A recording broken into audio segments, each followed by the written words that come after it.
This is Will Nunziata, New York City-based director and creator of theater, television, and film. And today I am thrilled to be speaking with the acclaimed beat maker and instrumentalist, the one and only The Black District. Hello, The Black, how are you?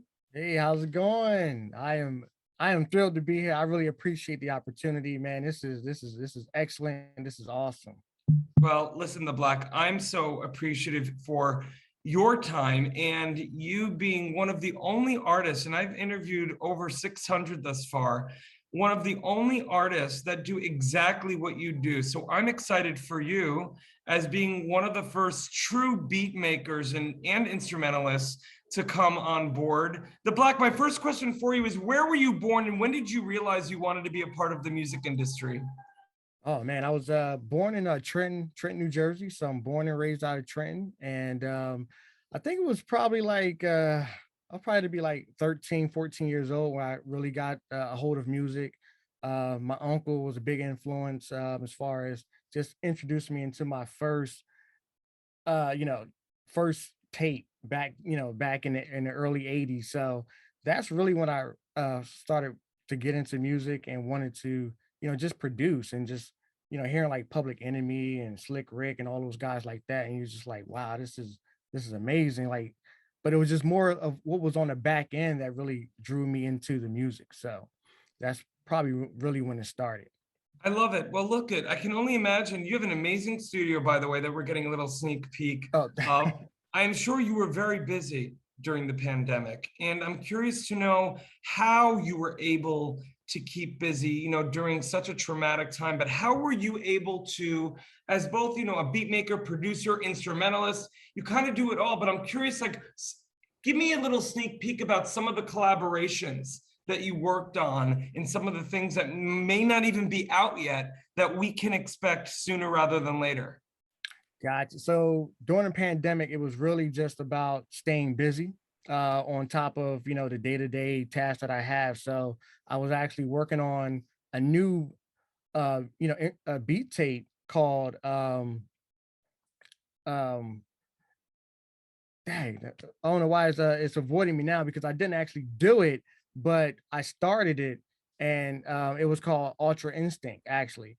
And it was just Awesome. like something really cool, really vibe out. We can just kind of sit back, whether if you got some cognac or whatever, just something like that that you can just sit back and relax to. So, and I started doing that and I just gave myself a lot of deadlines. I started, as you know, I also do a lot of book covers and graphic design as well. So it was just staying busy. I was working on the Ultra Instinct, and I started, just really producing a lot of soundscape stuff, which I absolutely love, because I'm a real chill and relaxed type of guy. So, and that's really where it all started. And some of the collaborations that I'm working on, I definitely want to get with my guys, the Office Boys and why I have some ideas that they're not aware of just yet, but I'm going to actually surprise those guys pretty soon. So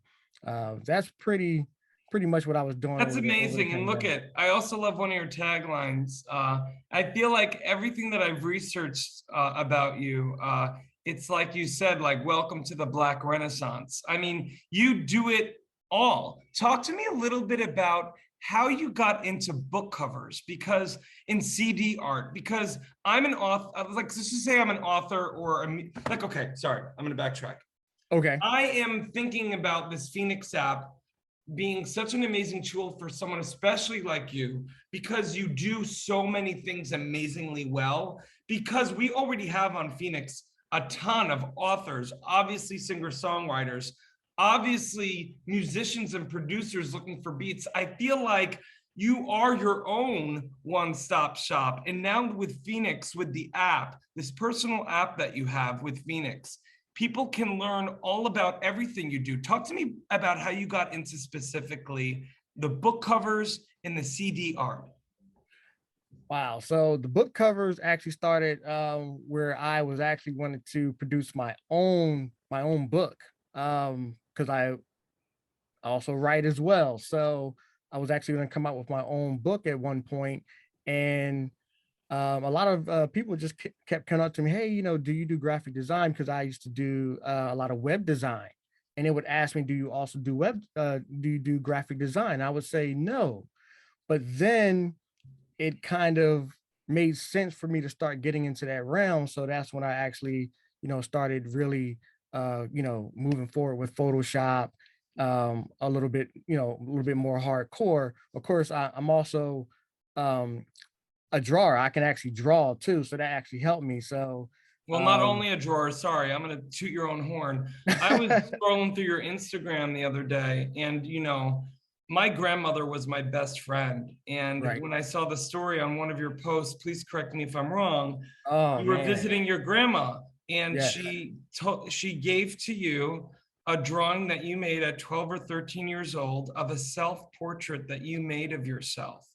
This absolutely. People need to go to your Instagram at the Black District and see this portrait. I mean, it looks like it was done by an adult who's got 15 master degrees in art. It was so beautiful. And I'm curious to know, as a kid, this sensitivity that you were able to parlay through it seems obviously your drawing, but also your love of music. Is it kind of cool now as a young adult that you're able to kind of see how all of the things have now come together? It it is. I think it's one of the biggest it's one of the biggest things that I feel like I was able to actually project out into the world. Was I had this passion for drawing as a kid. I used to sell poetry when I was like 13 years old to other kids to give to their girlfriends. I used to sell, images to people who wanted to Wait, give time to out. people. You were a Yes, freaking mogul I in was. freaking Yes, hallways, pimping out like I'm. love notes instead of, you're like, give me a dollar. Like, I love the fact that you were a Yes, mogul when you were 12 and probably didn't even think it, but you knew your worth as an artist. I did. I sell like 15 cents for some photos, 50 cents, like a dollar, and I would just keep practicing and practicing. But I have to say that a lot of this comes from my two older brothers who Mm, also draw, who also are into music, wow.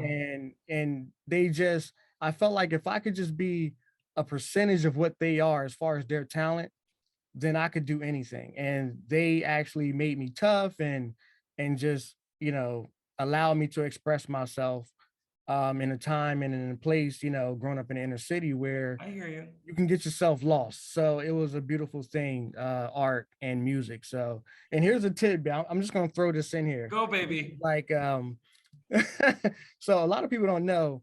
I actually used to play the violin. That was the first instrument. That was the first instrument I ever played. You do something Um, else? I don't now. I can't say I was actually good at it, but that was the first instrument that I actually tried to play. And I think that's where my love for like instrumentation and just Yeah. like classical music and just the just music in general comes from that. So You know what I love so much, the Black? I love the fact that as a kid, you were obviously buoyed by family and your loved ones to express yourself however you felt. Look at being a man of the planet, wherever you are, right? White, black, inner city, right. suburb, whatever. But at the end of the day, the fact that you had family buoying and accepting and encouraging you, um, that's a beautiful thing. If you had to give advice to any, let's just say there are the Blacks out there Mhm. who may not have that encouragement from their family, especially if they're a man, right? And they might love, they might love sports, but they also might love poetry and art Right. and classical music. What advice would you give to them? The advice that I would give to them is lose yourself. Whatever it is, whatever your passion is, whatever your calling is to dive into that passion and lose yourself into it. I don't care how many hours you have to spend, how much time that you spend, at night, uh, you know, just make that your love, make that your passion, and then the rest will take care of itself. Don't think about any of the monetary gains or anything like that. If you focus on your passion and your craft, and you respect your craft, everything else kind of falls in place. I mean, you can't be disappointed, and I just think that's the that that's the most important thing I can give to somebody. Just, you know, aim for the moon. You'll hit stars if you fail, and take your failures as achievements, because that's how you learn, that's how you grow. And I think I failed enough just trying different things. Um, just you're not good enough, or you think you're not good enough, but you just keep putting yourself out there. And that's another thing I would give advice to. Just put yourself Ah, out there and keep going. the Black, what Absolutely. great advice, and also advice that I love hearing, especially from amazing artists like you. Essentially, you're saying, don't worry about the destination, but enjoy the journey. Absolutely. Uh, Absolutely. listen, my friend, before I let you go, I want to let everyone know how they can download the Black District's personalized FENIX app to their home screen. And due to the amazing magic of editing, you're going to see some photos and how-tos as I speak. Type in https://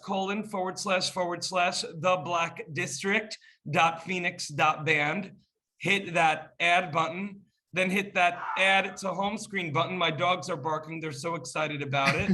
And voila, like magic, on your home screen next to all of your favorite apps, you're going to have the face of beautiful, the Black District, one-stop shop, everything about you. The Black, God bless you. And thank you so much for your time tonight. And my two dogs, thank you as well. Hey, I love it. I appreciate it. Thank you, Will. It has been nothing but a pleasure, man. And I keep watching you and all your interviews, and I say God bless to all the artists and innovators out there that you have blessed with the spotlight. And we appreciate you.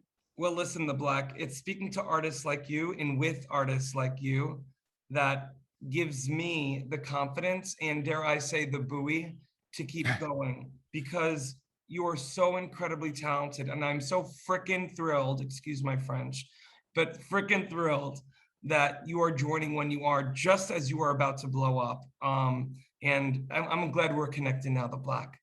Absolutely. Thank you. And you have a great one. Now, talk to you later.